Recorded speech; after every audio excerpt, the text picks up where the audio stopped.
Mohon maaf, jujur. Di antara kita mungkin ada yang pernah menjual harga dirinya dengan uang. Merelakan moralitas, berbohong, menipu orang, dan merendahkan nilai dirinya hanya untuk mencapai yang namanya uang. Bohong disebut Allahu Somad. Bohong disebut Allah tempat bergantung. Kalau Allah tempat bergantung, dia jaga moralitas, dia jaga prinsip. Tidak mau menukar harga dirinya, apalagi dengan yang tidak berharga. Terus terang, saya juga mengalami evolusi dalam kesadaran. Untuk bisa memberi seperti itu, ya mudah sekali untuk melepaskan, apalagi menolong orang. Itu perlu waktu ternyata. Karena kita juga membangun kemelekatannya juga perlu waktu.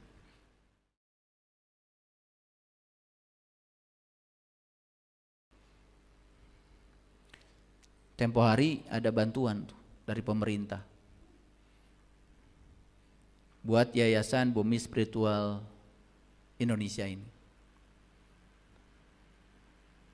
Bantuannya adalah kambing. Dan untuk merealisasikan bantuan itu, saya pinjam nama dari jamaah kita. Pinjam nama ya, supaya ya nama-nama itu didaftarkan ke pemerintah untuk mengambil bantuan itu. Nanti kalau nama-nama itu sudah didaftarkan, alhamdulillah ternyata uangnya udah cair. Cair uangnya, 1 orang 5 juta. Kan awalnya juga pinjam nama, harusnya begitu cair, setorkan ke panitia untuk beli kambing. Kambingnya nanti diurus bersama sampai beranak pinak. Alhamdulillah tuh. Kalau udah cair, jadi saya baru tahu harga dirinya cuma 5 juta. Saya harus ngasih contoh ya, kalau nggak ada contoh itu biasanya jadi ngarang kan. Makanya contohnya jelas ya, jelas. Mohon maaf, jujur. Di antara kita mungkin ada yang pernah menjual harga dirinya dengan uang. Merelakan moralitas, berbohong, menipu orang, dan merendahkan nilai dirinya hanya untuk mencapai yang namanya uang. Bohong disebut Allahu Somad. Bohong disebut Allah tempat bergantung. Kalau Allah tempat bergantung, dia jaga moralitas, dia jaga prinsip. Tidak mau menukar harga dirinya, apalagi dengan yang tidak berharga. Pertanyaannya, banyakkah orang baca Allahu Somad tapi dia menukar harga dirinya? Banyak? Bohong itu. Berarti tidak boleh baca Allahu Somad. Coba saya nanya sama kalian, senang Quran surat Al-Ikhlas itu karena isinya yang dalam atau karena pendeknya? Nah itu terjawab. Ya mohon maaf ya, saya tidak bahas itu. Silakan dengarkan di YouTube sudah ada ya kajian saya khusus tentang 3 surah yang terakhir. Itu hanya contoh aja, nyerempet ke situ.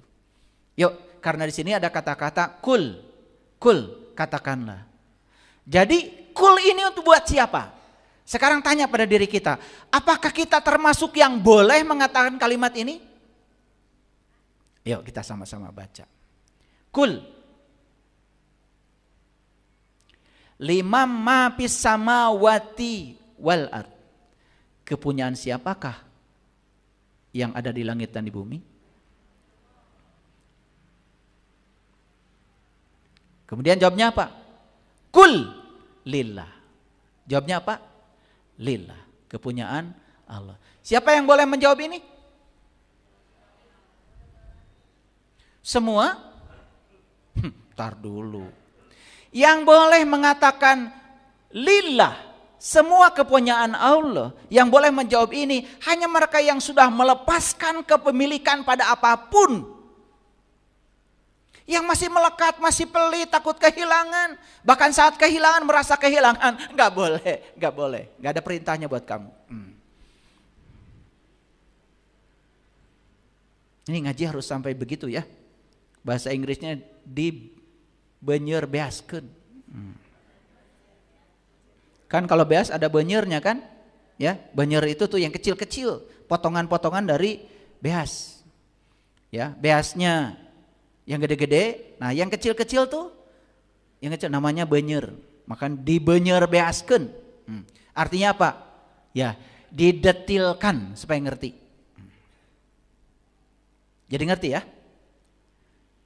Nah, sekarang pertanyaan lagi. Allah bertanya. Ya, silahkan dijawab ya. Tapi apakah sebelum menjawab pikirkan dulu. Benar saya sudah termasuk yang dibolehkan mengatakan ya? Jujur ya? Nah, pertanyaannya. Kepunyaan siapakah yang ada di langit yang di bumi? Jawabnya apa? Kepunyaan Allah. Tuh. Jadi yang jawab cuma sedikit.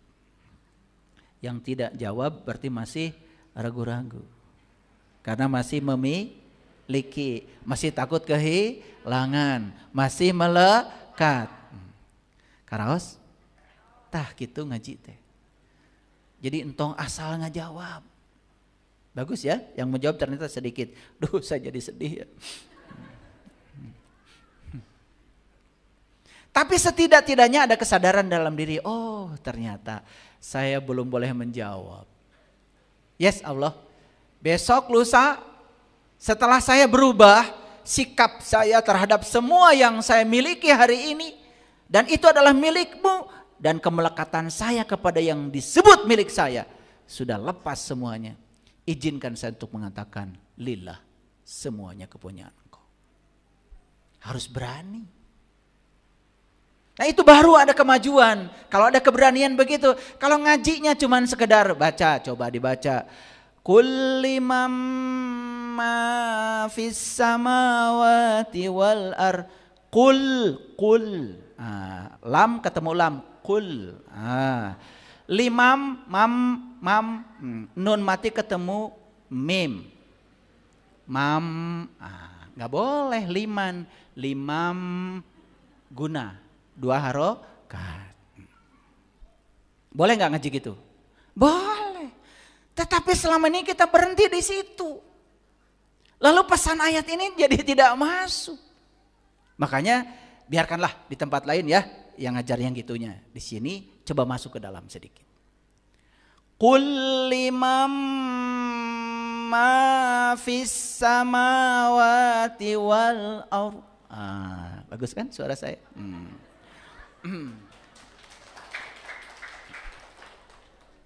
Gini-gini juga dulunya guru ngaji.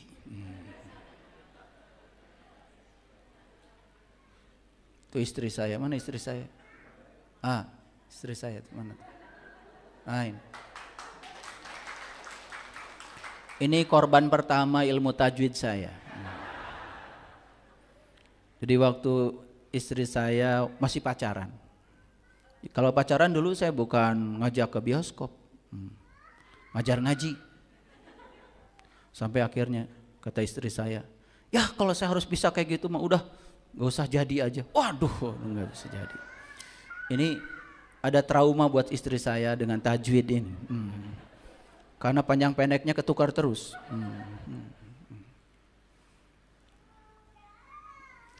Nah, kita selama ini terlalu fokus ke situ. Tajwid benar, ikhfa benar, idgham benar, idhar benar, yes. Tapi jangan merasa kita sudah beragama. Itu baru latihan membaca huruf Arab. Dan kalau kita bedah isinya, aduh ternyata saya ini kok belum berhak mengatakan lillah. Saya belum berhak mengatakan semua kepunyaan Allah.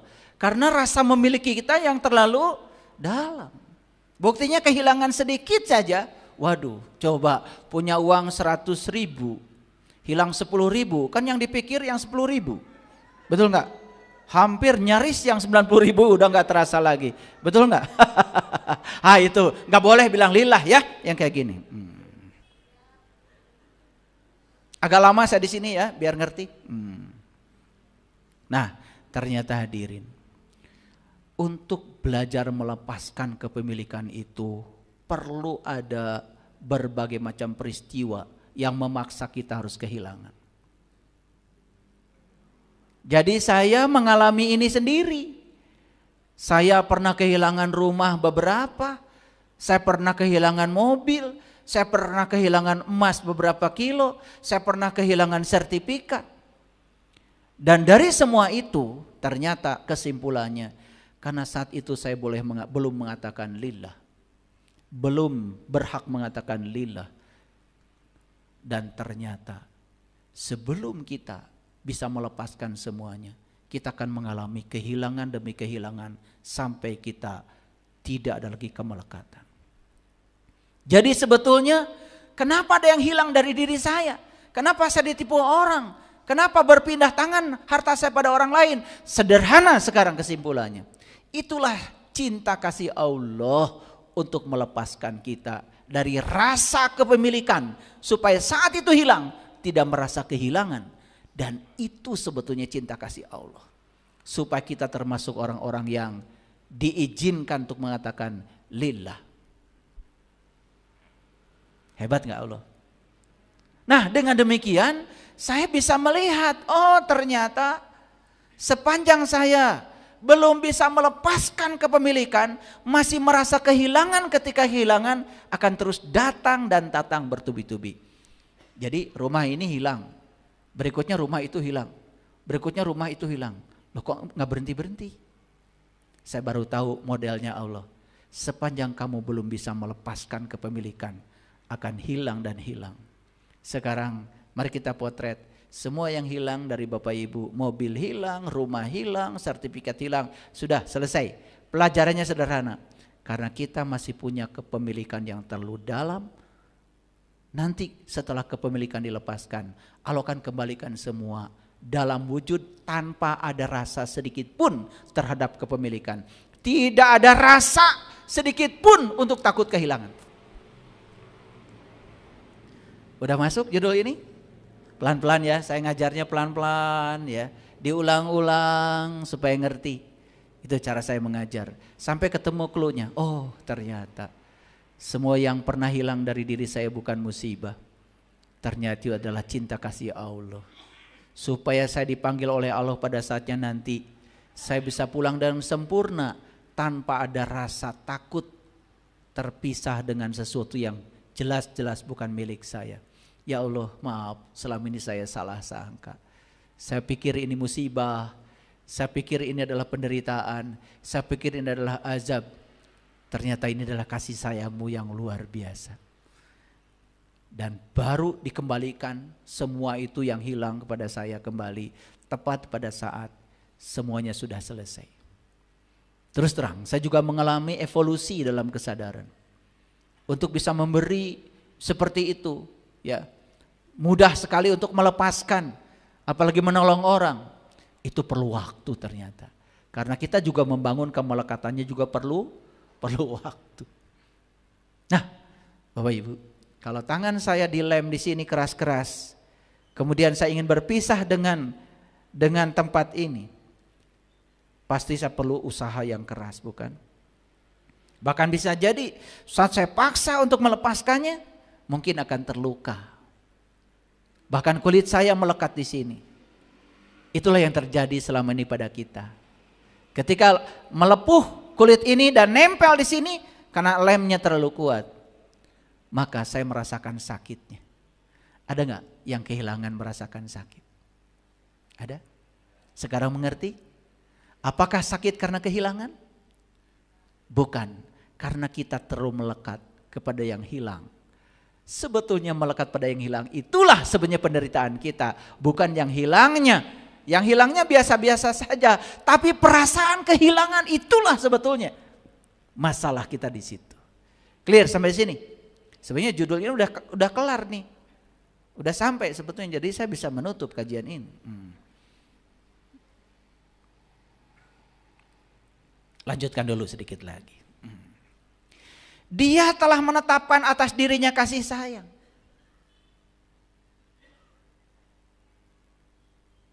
Jadi Allah itu sudah menetapkan atas dirinya kasih sayang.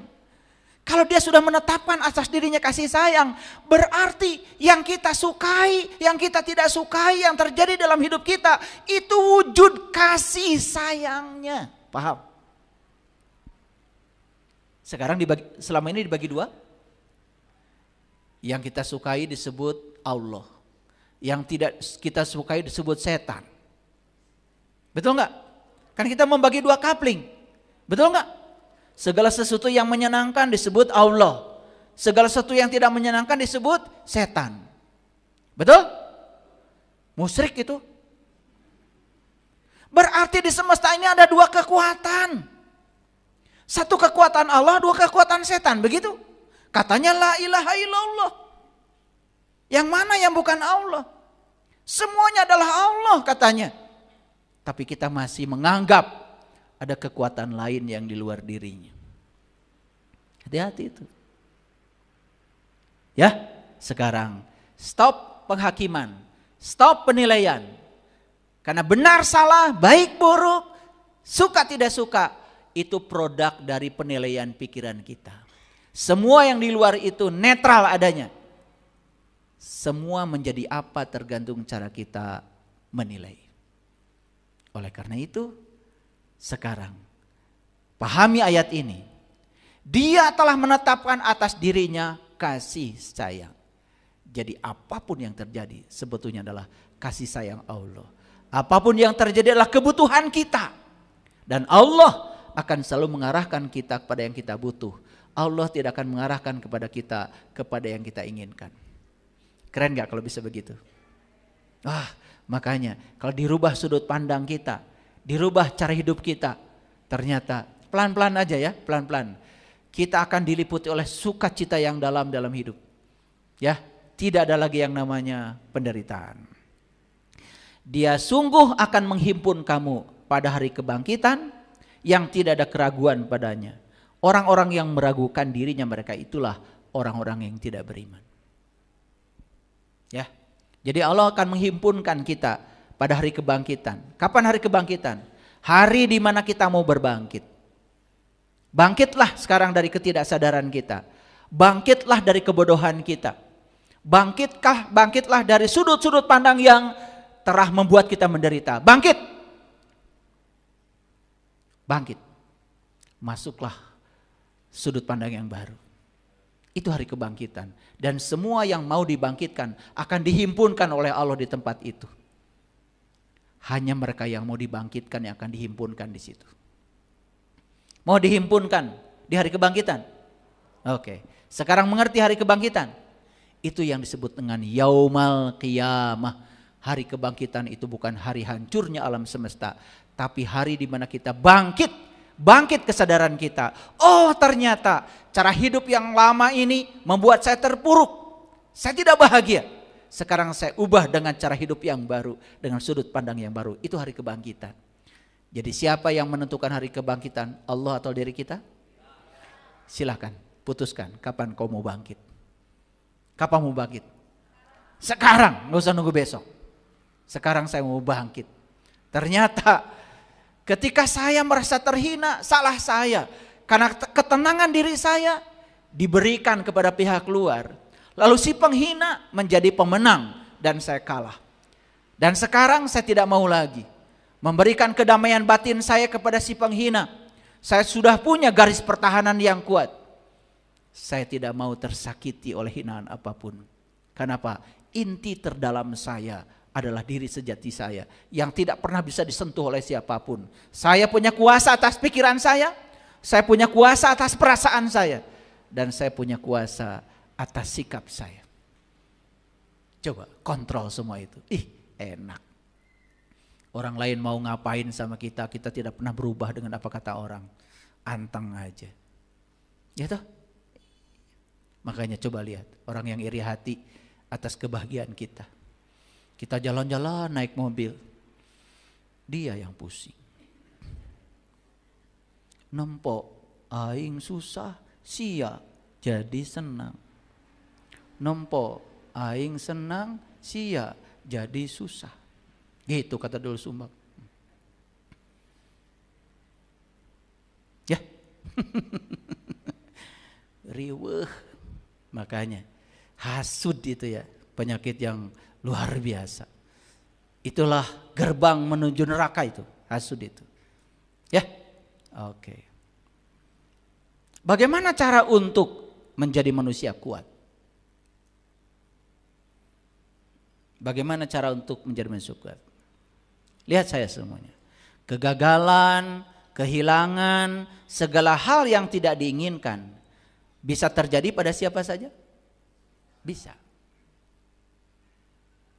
Tetapi reaksi kita terhadap kegagalan, kehilangan, dan segala hal yang tidak diinginkan, setiap orang juga boleh memilih mau seperti apa reaksinya. Setuju? Oke. Jadi ingat lagi kajian saya yang awal tadi. Kemerdekaan kita adalah hak istimewa untuk memilih reaksi seperti apa yang akan kita sampaikan kepada semua yang terjadi. Kekuatan sejati bukan tentang menguasai situasi di luar diri. Tetapi kekuatan sejati adalah menguasai diri sendiri. Sekali lagi saya berulang-ulang tidak bosan. Apa yang bisa kita kuasai dari diri kita? 3. 1, pikiran. 2, perasaan. 3, sikap. Kuasai itu. Kita mau berpikir seperti apa? Mau merasa apa? Mau bersikap seperti apa? Semua urusan kita. Tapi orang lain mau berpikir seperti apa? Mau merasa apa, mau bersikap apa tentang kita, itu urusan dia dengan diri saya sendiri. Tidak ada kaitan dengan saya. Coba belajar begitu. Oke? Kekalahan sejati terjadi ketika kita menyerah pada emosi. Lihat saya semuanya, emosi apa tadi? Reaksi pikiran, perasaan yang mewujud menjadi sikap terhadap segala sesuatu yang di luar kendali kita. Setuju? Jadi emosi itu apa? Reaksi. Tadi saya bilang, boleh bereaksi buruk terhadap situasi buruk, tetapi jangan tenggelam terlalu lama. Segera menarik diri dari situ, baru selamat. Semua orang-orang yang hari ini celaka dan berurusan dengan hukum, sebetulnya karena mereka tenggelam dalam emosi. Awalnya cuman saling pandang, berikutnya saling pukul, betul nggak? Berikutnya saling bunuh, kan itu, tenggelam. Jadi banyak urusan, ya. Jadi kalau kejedot mobil di jalan, gitu, ya wajar lihat dulu. Setelah itu, udah daripada berantem di jalan, bikin macet jalan, pergi aja. Ya, solusinya cuma sederhana, ke bengkel. Ya toh? Ke bengkel. Solusi yang kedua, gak usah minta bayaran dari orang lain. Pikirkan kamu bisa bayar, gitu aja. Gak usah cari siapa yang salah, siapa yang benar, nanti kamu akan berantem. Udah, dek. Langsung ingat saya, bengkel. Ya, bengkel. Terus pikirkan duitnya ada, gitu aja. Pasti duitnya akan ada, beres. Daripada tenggelam dalam emosi, itu akan urusannya jadi panjang. Berantem di jalan tidak membuat mobil langsung jadi bagus, bukan? Cing atau bodoh deh. Kekalahan sejati terjadi ketika kita menyerah pada emosi. Berarti kemenangan sejati apa? Ketika kita mampu mengendalikan emosi. Kan bisa menyerah pada emosi atau emosi mau menyerah pada saya. Banyakan mana dalam hidupmu? Kamu menyerah pada emosi atau emosi menyerah pada kamu? Iya. Harusnya emosi menyerah padamu. Dan emosi akan kehilangan kekuatannya kalau inti sejatimu yang terdalam itu hidup. Makanya ayatnya sudah saya sampaikan tadi. Itulah pentingnya kita tahu kitab sejati dalam diri. Supaya kita bisa mencapai takwa. Itu penting. Makanya kata Nabi, awalnya agama adalah mengenal Tuhan. Mengenal Tuhan. Awwaluddin ma'rifatullah. Ma'rifatullah. Banyak yang tidak mengerti kata-kata saya.